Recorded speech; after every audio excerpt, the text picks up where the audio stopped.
Hey, what's going on, everybody, and welcome back to Can't Be Explained. This is episode 8. I know we took last week off, so I'm so sorry, guys. I just had a lot going on, but we are back, and it's a lot to get into. So we got to get caught up on NBA. We got to get caught up on NFL week 8 and look ahead to week 9. Um, what else we got? We got some bets that we missed last week that we need to talk about. Actually, I'm not going to talk about the bets. Just know we went 3 for 5 on the picks that was given out. And then last week, the week that I didn't record, we went 3 for 5 again. This week, I won't be giving out bets for week 9. I just haven't really had the time to do the research. So I don't really want to give out stuff that I haven't researched. So sorry about that, guys. But hopefully, we'll get back to it maybe next week in episode 9. But we'll see kind of if my schedule slows down a little bit, we'll get back to it. But nonetheless, a lot to discuss. We had a Thursday night football game last night, and we'll get into that in just a minute. But before we do, go ahead and like, subscribe, and comment on this video and others if you haven't already. And follow me on Twitter as well as Instagram at Kent8300. You can also follow me on TikTok at Kent8300 as well. So a couple things that we're not going to talk about, but I'm going to give a shout out to. Shout out to the Dodgers winning the World Series. That was dope. Freddie Freeman was out of this world. We're not gonna get too much into that. I don't really get into baseball like that. I tune in when the World Series comes on. Basically, I got the Dodgers hat. Not even a Dodgers fan. So shout out to the Dodgers for winning that. Um, Shout out to the NBA season kicking off. We're gonna jump into that a little bit. And then basketball for college is right around the corner. And then college football has been really good. So a lot of cool things to take away from if you're a sports fan. A lot of things that I've loved to watch over this time. And I hate that I couldn't really get into it last week, but we back now. So let's go ahead and get right into it. So we got a week 8 recap. So some of the stories I want to talk about, I'm just going to get this out the way because I don't really want to discuss it, but is the Chiefs. So Chiefs still undefeated. They're still winning ugly. Mahomes is still playing bad, but they're still undefeated. So you can't really knock them too much. And it kind of pains me to say it, but it looks like they're going to be on their way to another Super Bowl. Don't know if they'll win it because I don't think that they are as good of a team as they used to be. Um, and I think at some point it's going to catch up to them. I don't think you just go undefeated. Of course, you're going to lose in the regular season, but I honestly worry about them losing the regular season. That might motivate them more in the playoffs. So yeah, just another season of having to deal with this. I'm just waiting for them to fall off.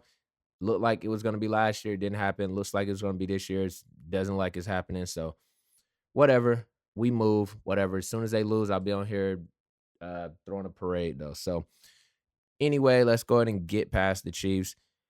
Another topic I don't really want to mention, but I feel obligated to, is Russell Wilson. So Russell Wilson has played 2 games. Justin Fields, if you know me, you follow me, you know who I am. You know I'm an Ohio State fan, so Justin Fields has been a guy I've rooted for. Didn't quite work out with the Bears, although I feel like he got a bad rap. But I mean, you had the opportunity to kind of reset the clock, get Caleb Williams, so I understand it. But he went to Pittsburgh. He was a starter. They were what, 4-2, and now you throw Russ out there when he gets healthy. And I thought it was a big mistake. But Russ has opened up the offense. He's has a connection with George Pickens, obviously. He's getting other players involved. He's looked pretty good, and this is probably the best case scenario for Steelers fans. So I apologize, Russell Wilson. You're balling. I still don't really care for you, but you're balling. So I think one thing we have to watch though with the Steelers, they are 6-2. So and you play the teams that are in front of you. But the back half of that schedule is brutal. So, they have division games they have to play that they haven't played yet. Then they have other top tier teams. I'm not going to go through their whole schedule, but they have top tier teams that they have to play. So we'll see really what the Steelers are made of, what Russell Wilson is made of. And I thought Mike Tomlin, if you're going to go ahead and get him out there, this was the time to get him out there before that back half of that schedule kicks in and kind of knock the rust off. So we'll see how that goes. But at this point, I really can't say much. Shout out to Steelers fans, Jared. Shout out to you, whatever, man. But whatever. Enough of Steelers talk. Another thing I want to touch on real quick that happened last week was Jaden Daniels versus Caleb Williams. And if you guys watched that game, you know how it ended. Jaden Daniels threw a Hail Mary for the game. And we'll talk about Tariq Stevenson in just a second. But let's just stay on Jaden Daniels and Caleb Williams. So, of course, that was the number one, number two pick from this past draft. Uh, Jaden Daniels had 326 passing yards, 52 rushing yards. His only touchdown was the Hail Mary. That game, they kept getting into the red zone and kept settling for field goals. So they moved the ball well, they just couldn't punch it in. So I think he played really well if you actually watch the game. If you look at the box score, you might say, "Oh, he didn't score," but, he played really well. He had some good rushes. He had one move where, he he broke my man down, so it was crazy. So I think, yeah, he played really good, and he looks like a star to me. Um, I knew he was gonna be good. I took him to win Rookie of the Year over Caleb Williams, but that wasn't necessarily because of him. It was, like, half him, but another half of it was, like, everybody was hyping Caleb Williams, and usually the person they hype the most usually is not as good or does as great as people as we once think that sorry about that, that we once think they are gonna end up doing. So, yeah, Daniels, shout out to him. I think he's gonna be a star. I think the Commanders got one, and he was injured coming into the game. They didn't even know he was gonna play. It was like a game time decision. So it actually ended up working out.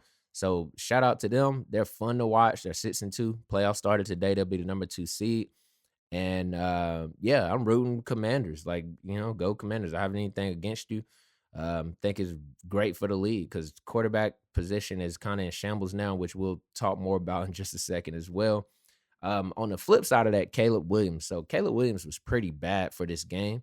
He did end up with 131 passing yards, no touchdowns, no interceptions though, but he got sacked a lot. I think he's just still just trying to do this runaround thing that he did at USC, and it's just not working. I think he has to be good and he has to be great, and you have to give him that rope to go out there and make those plays. But sometimes he has to learn to just throw the ball away and be more in control. I mean, he's young. He's only into what, 6 games of his career. I think 6, 7 games, however many it is. I think he has a lot of room to grow. I'm not bagging on him. I just think he didn't play that well. I'm not saying the Rookie of the Year award is gone at this point. He still has time to make up because you never know what happens. But right now, it's clearly in Jaden Daniels' hands, and I don't think that's really a debate. But I think both guys are going to be great, moving forward, and it's again good for the league. So, good game. Commanders pulled it out again, 6-2. Bears right behind them, and I think the Bears have a lot of growing room to have, and go ahead and go forward and have a great season. So shout out to the young quarterbacks going crazy. Now, one person I did mention a minute ago was Tariq Stevenson. So if you don't know him, he is the cornerback for the Bears. And on that Hail Mary play is video of him looking at the crowd, flexing, looking at showing his arms up, going off, cussing people out in the crowd. And then you get another angle, and the Bears fans like, go, go, go, go, go. And the play is actually running. And he over here talking to the crowd. So he runs back into the play, and it looks like his guy, who he's supposed to cover, actually catches the ball. Noah Brown actually catches the ball for the game-winning touchdown. Now, if you listen to the press conference, the coaches says, we practice this. That's unacceptable. We'll talk to him and et cetera, et cetera. And how they put it is that, they're supposed to have a man in front, a man behind. So if the ball gets batted, somebody behind can bat it down. He evidently was supposed to be the man behind. So he was the man in front. He runs into the scrum, and I believe his hand was actually the one that hit the ball. So it's just like really all the way around bad. And then another video came out of him making a bet on the sidelines with some of the fans in the crowd. So yeah, it was just a real dumb play. He did go on Twitter and apologize. He owned up to it. It's not like he went and started cussing everybody out, but it was just crazy. I mean, they not to say he lost the game. They lost the game for a bunch of other reasons, but they had a chance to steal it, to win it off a Swift touchdown at the end, and they just couldn't do it. And that was a big part of it. So young guy, I'm not gonna kill it too much. It was just funny, crazy to see. I mean, it's funny for me, but if I'm a Bears fan, I know I'm pissed. So I think you know,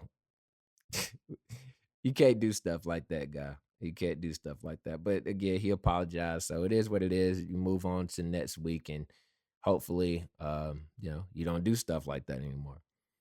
All right. So like I said a minute ago, um, quarterback position is kind of choppy. I think the NFL has a quarterback development problem.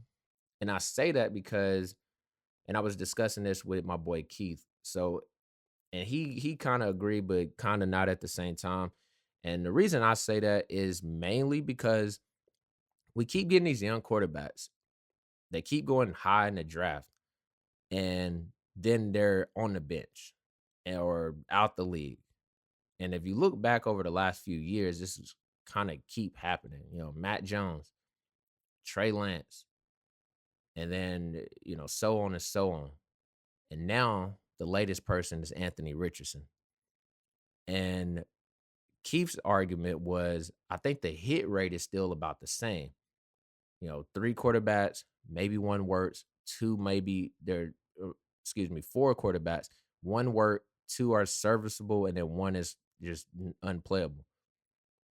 Yeah, that's true. But my counter to that was I don't think we had this many quarterbacks going in the first round or in these top picks as we do now. So it's like, you're moving up these draft boards and you're drafting these players top three, top four, top five.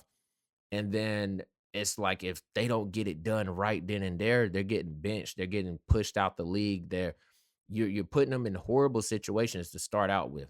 Like I kind of like what New England did, not starting Drake May, because it was going to be a bad situation. So you sit him there, you let him learn a little bit, and then you throw him out there when you feel like he's ready. I mean, and Jacoby Brissett was pretty bad, but I mean, a lot of that is a team too. And then you have young receivers, so the receivers need to learn. So it's not just on the quarterback. So that's why I like them to sit him early, but now he's out there. He was playing pretty well and he got hurt. So we'll see how that turns out. Um, but yeah, just overall, I just don't think that they are developing quarterbacks quite like they used to. I think Justin Fields was at the Bears. Eberflus was about to be fired, and now all of a sudden it's like, oh, he's not going to get fired. I mean, the defense is pretty good, but is he really developing him? I think Cliff Kingsbury is doing a great job developing Jaden Daniels. He's gotten better each week. Caleb Williams has struggled, and then when he's looked good, it's not due to I don't feel like coaching. I think it's play calling that's helped out because it was really hurting him in the beginning. So that part of it is good. But far as him playing, I mean, he's still been doing the same type of stuff. It just I think the level of competition dictates what he can and can't do. So um, I don't see Eberflus staying there that long. And I just think that you have to work harder to develop these quarterbacks. And another piece of that conversation that we had was the owners. I think what Keith said is that he believes like the GMs are under a lot of pressure to get it right, to find the next Mahomes or, whatever the case may be. And then the owners, have a part in that. And so my piggyback to that was, yeah, the owners, I feel like is a big problem. And we'll go ahead and move to the Anthony Richardson conversation. So of course he was benched. And then, he only got 10 games. So they come out, they have press conference, uh, or media availability, whatever you want to call it. They speak to Steichen, they speak to Anthony Richardson, they speak to a couple of the receivers, whatever. And pretty much it was kind of across the board. Like this kind of came out of nowhere. And then Steichen even said, Joe Flacco is our guy moving forward. They even talked about how, this is not going to be temporary. Joe Flacco gives them the best to win. Anthony Richardson says Steichen didn't explain anything to him. So to me, it kind of sounds like it's coming from Jim Irsay, which that's not crazy to believe. He is a erratic owner, and we've known this for years. And I just don't think that owners should keep getting in it. I mean, that's the same thing we're seeing down there at Dallas with Jerry Jones. We're not even gonna talk Cowboys today, but that is a crazy situation down there. So, but I just think these owners need to stay out of it. I mean, we've seen the same thing in Carolina with Tepper. Got rid of Cam Newton. Then you playing quarterback carousel. You get Baker, you get Sam Darnold, you got Kyle Allen, and then you drafted Bryce Young when reportedly the coaches, Frank Wright, wanted CJ Stroud. You butt in, you forced them to draft Bryce Young. Frank Wright is not there, and Bryce Young is now on the bench.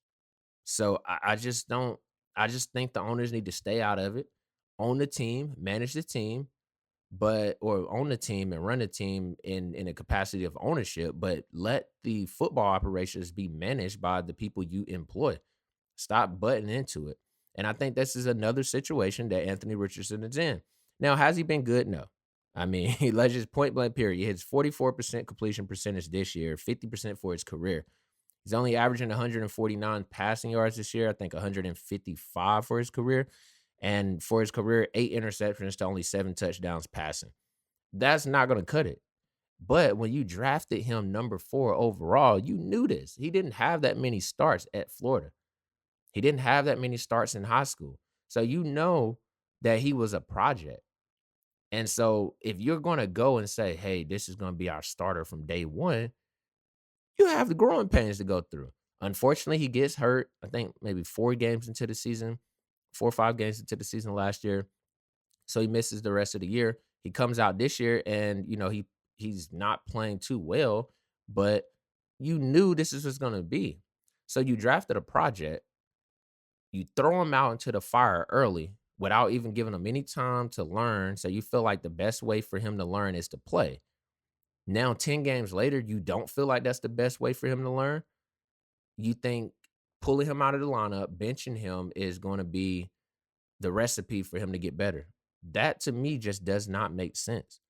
And again, I would have agreed if they would have said, hey, he's not ready. We're going to develop him with our coaching through practice, through, just watching and learning how Flacco plays and carries himself and goes about being an NFL quarterback. And then we're going to put him in. If they would have said something like that originally, then I wouldn't be so against it. But they said, no, you're going to be our starter from day one.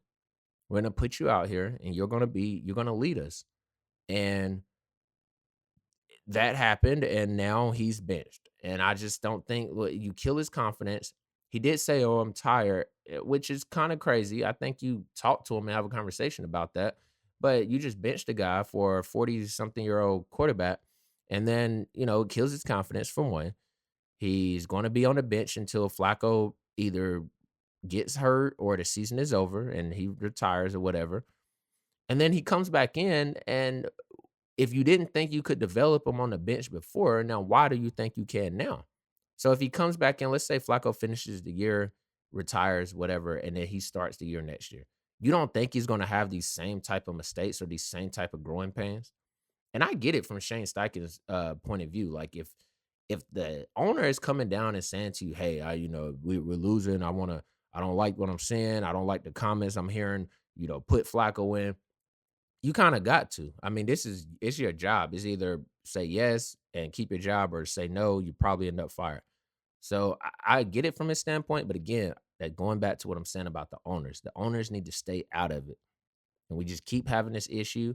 I think the more we keep drafting, they keep drafting these young quarterbacks, it's gonna keep being this way as long as these owners come into play. And, it goes into like Deion Sanders. He's saying Shadur is not going to certain teams. Like, I'm not letting him go.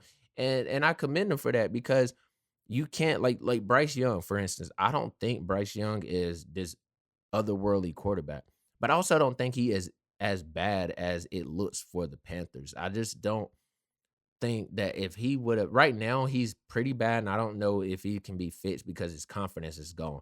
But if he would have come into a situation where it was already reported that the coaches didn't want him, right? So your coaches don't want you. You don't have any weapons. The system is not designed for you to succeed. It didn't play to your strong suits. And then you have this impatient owner who, 3 games into the season, it was very clear you guys are going to be bad. Your owner comes down and it seems like to me he told the coach, "Hey, if he's messing up, you can pull him. Go ahead and do it. Like, I'm hiring you on the you give him a couple games, he ain't doing right, whatever. Get him out of here." I just don't think that's how you run an organization. I just don't think that's how you develop them. So I feel like if Bryce would have went somewhere where he could have, maybe like the Rams, let's say the Rams, he could have sat behind Stafford, learned, Being able to be coached by offensive coach, being able to have infrastructure in play, not a messy owner in the building, not all this negativity coming from his own inside the building and the media and the team reporters and stuff. I don't know if he would have been great, but I think he would have been better in a better position. So that's why I hope the guy gets another shot. But these owners, man, I think we really have to take a step back and start to put the blame on the owners and not so much on these kids that's coming in at 22, 23 years old. Not every player is going to be a put the team on my back and take them no matter what the circumstances are. We don't have a lot of that in the league. That's usually not most people's case. So I just think we got to give these guys a break, man. Some people are bad. Like, I'm not saying they're not.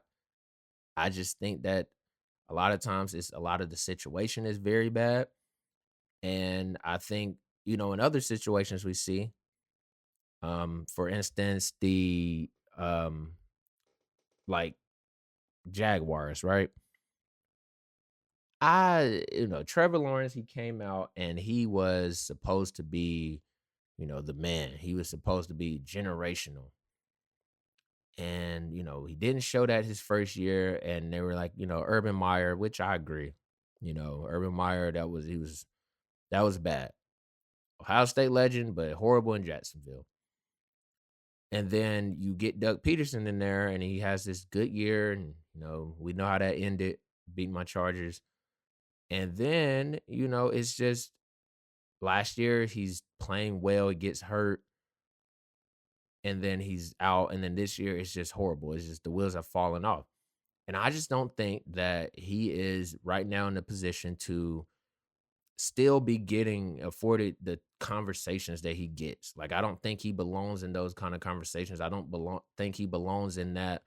I mean, he has the talent, and I think we have enough tape on Trevor Lawrence to say he is a pretty middle of the road type of player. I don't think he's going to be great, and I don't think he's going to be just sorry. But I think we have enough tape on him to say, I mean, he's pretty middle of the road. He's pretty mid. So that's just what it is. But that's not how the conversation goes. The conversation goes, he's great. He has all the talent. He does this and does that. Like, Doug Peterson should be fired, and then all of this. And it's like, yeah, I mean, I understand that. You don't want to waste, you give him the money, so you got to go to somebody.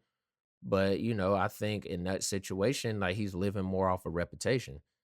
Whereas you have somebody else on the flip side who hasn't had that reputation, who had questions coming in, like a Anthony Richardson, like a Bryce Young, who the first time that it's not working how it should, they don't get the benefit of the doubt. They don't get the benefit of the doubt to say, oh, well, the talent's there.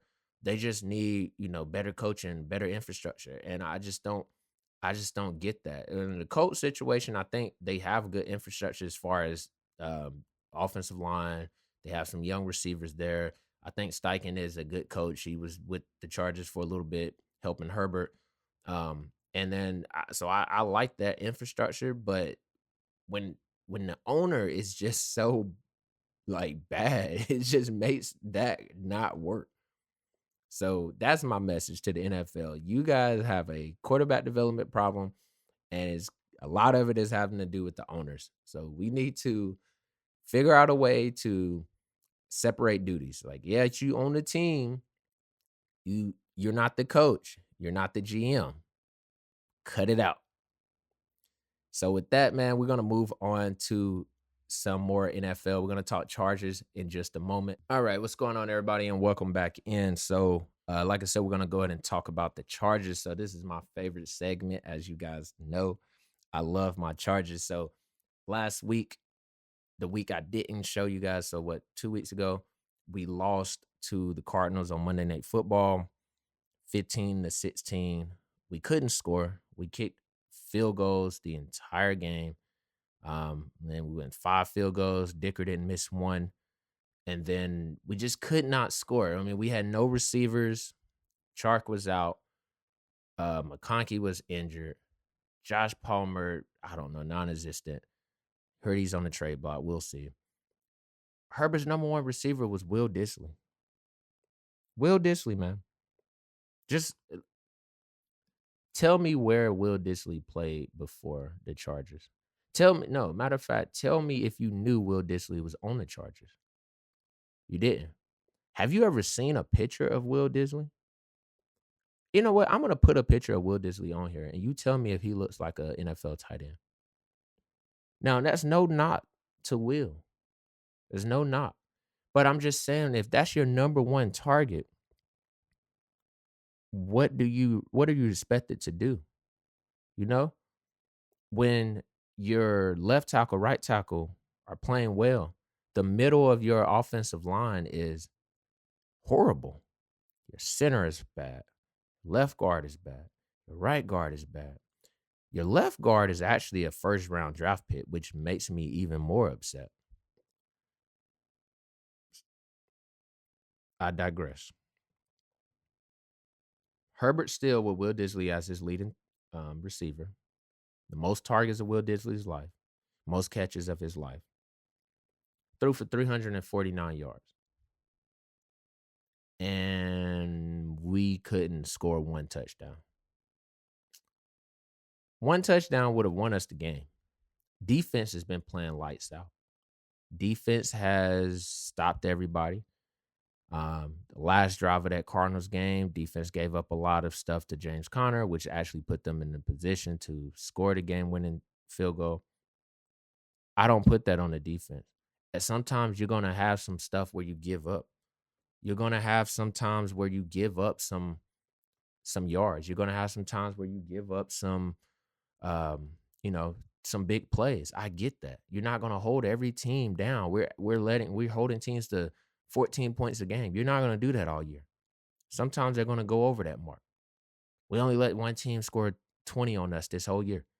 So you're not going to do that every game. But what can help your defense out when they give up one of those plays is if your offense has scored. Now, on Chargers Twitter, I know you guys are not Chargers fans. Some of you may be, but we have a big negative energy on there sometimes. And I understand why, which is why I don't harp on it, because I've been a Chargers fan for a while now.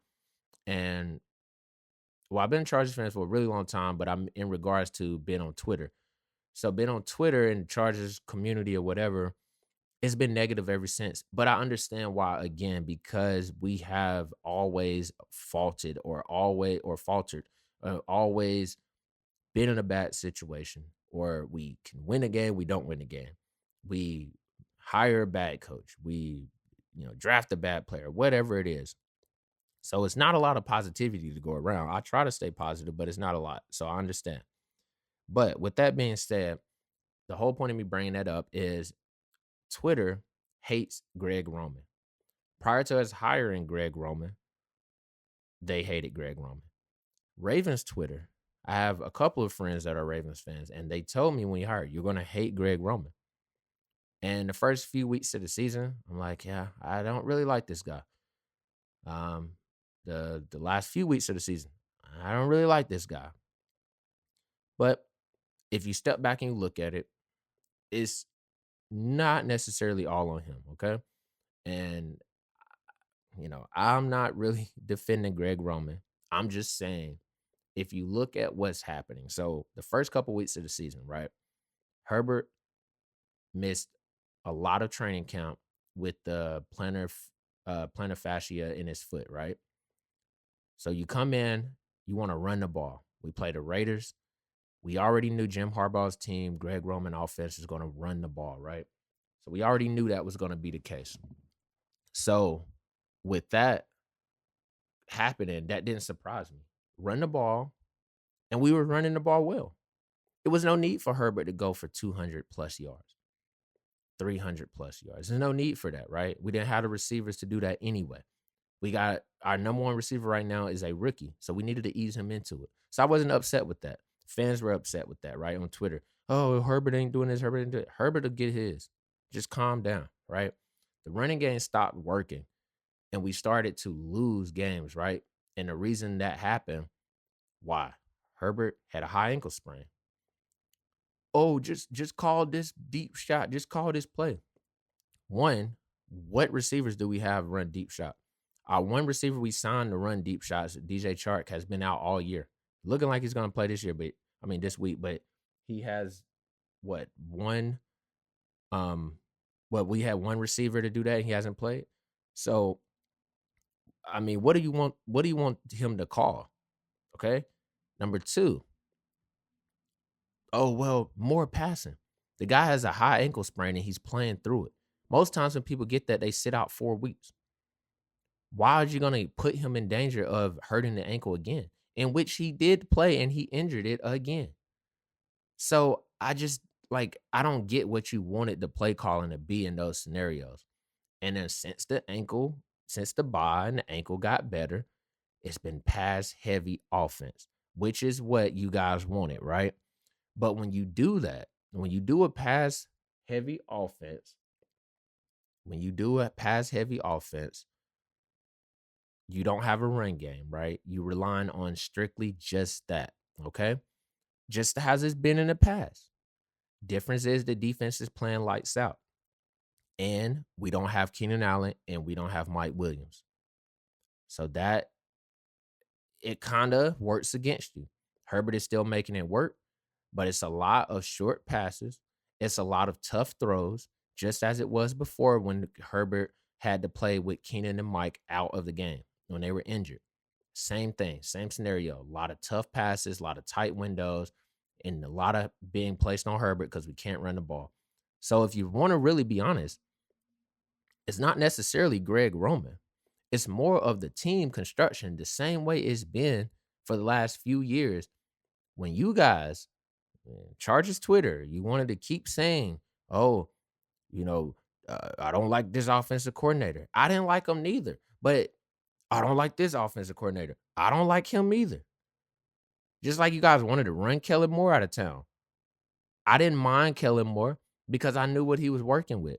That's what happens. You guys not seeing the bigger picture. I don't have a run game. That limits my offense. I can't play action. I can't put them under center. I have to throw the ball 40 times a game. And then if you don't have receivers to win, it gets really hard. You get really predictable. So I don't care who's the offensive coordinator in this situation. Yeah, maybe if we had a someone from the 49ers tree or something like that, I don't know, the Rams tree, maybe they could scheme up something a little more glitz and glamour. But the fact of the matter is we just don't have the team, the players on offense to do that right now, which is why I thought this year would be more of a rebuilding year and we would work towards, possibly making the playoffs. We go in the receiver area in the draft this year coming up. We look to see what we can get. And that's what I felt like we were going to do. And pretty much that's what it's looking like, right? McConkey is good. Uh Palmer still can't really separate. Can make some good catches, good possession receiver at times. But for the most part, what are we going to do? So we keep playing how we playing. We're going to win ugly and we might lose ugly, but that's just kind of the reality of the situation is. Now, one thing I do like, and if we move forward to this past week, we beat the Saints, 26-8, right? Herbert 279, 2 touchdowns. Two of those touchdowns were to McConkey. Breakout game for McConkey, 111 yards, right? Great. Um, no running game, right? Defense off the charts. 8 points. Not really big on beating the Saints because they were all injured and stuff. But what I do like about it is that in the years past with the other coaching staffs, right? That game would have been a lot closer than it needed to be, right? We never used to go in and beat a team like we should. We playing a team with backup quarterback. They played two backup quarterbacks. In the past, that would have been a shootout, right? Defense would have given up a lot of points. It would have just been a frustrating game. We might have lost, honestly. But we go in and we beat the teams we're supposed to beat. Cardinals, I feel like we're supposed to beat them, but still they're feisty. They're winning, so I actually picked them to potentially make a wild card push in the year. So wasn't too mad at that. But the teams that we know are pathetic, Raiders beat them. Excuse me. Panthers beat them. Who else we beat? We beat the Saints, and we beat one more team. I can't remember, but Teams we're supposed to beat, we beat. Oh, Broncos, we beat them, and Broncos are decent. So I'm glad about that.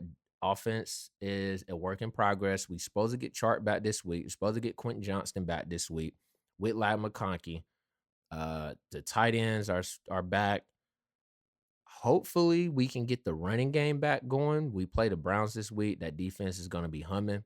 They have a little, a little resurgence with Jameis back there. So hopefully, we can get the defense can continue the ball.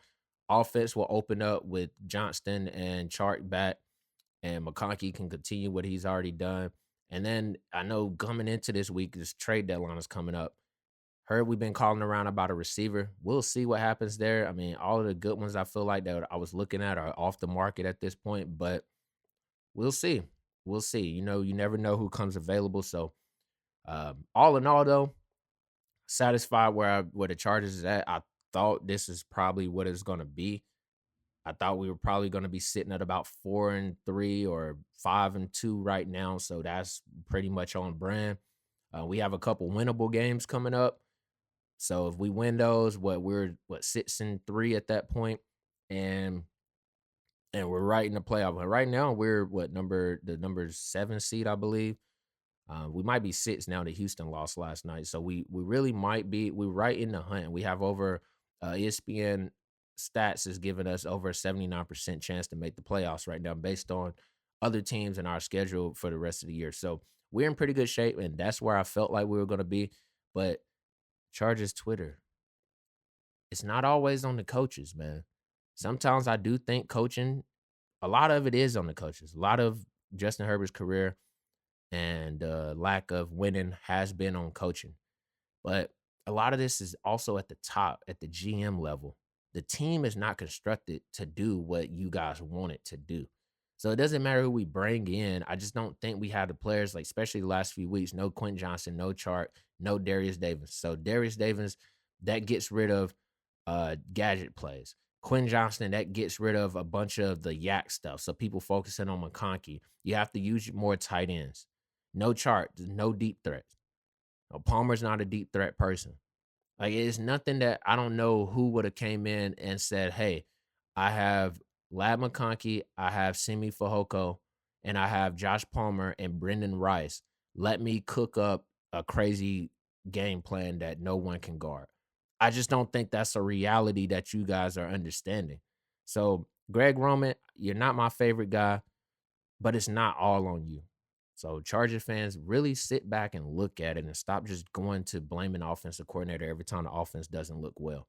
Herbert made some mistakes too. Herbert is not immune from criticism.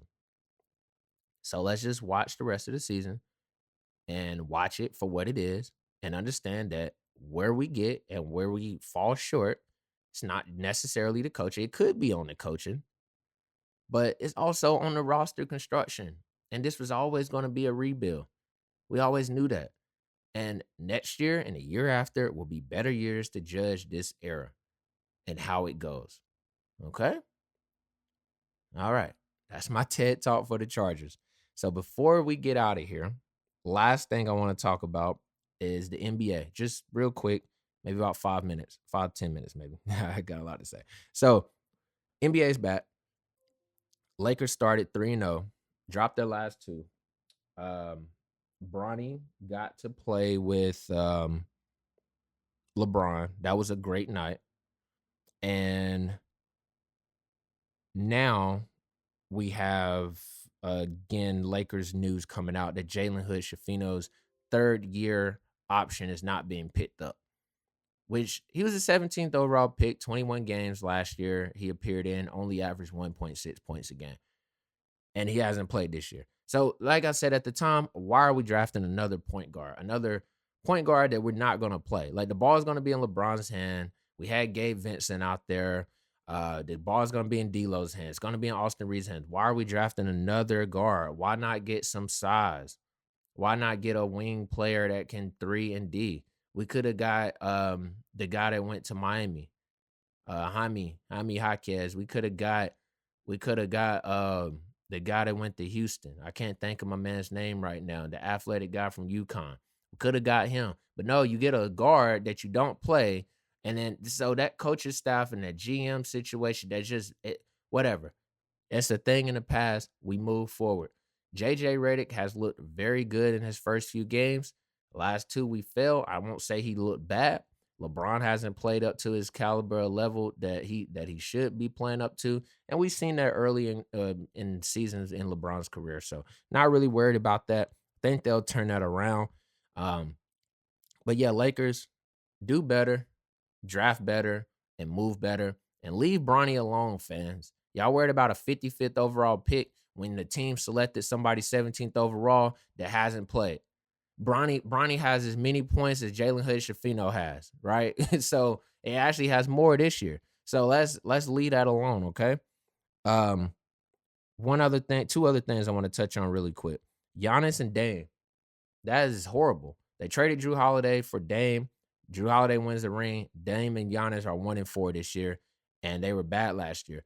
Doc Rivers, horrible. I don't know why he keeps getting jobs. Once he gets fired and fired soon, be done with the NBA. Be done with it. I don't want to hear your raspy voice on ESPN either. Be done with it because you're not that guy.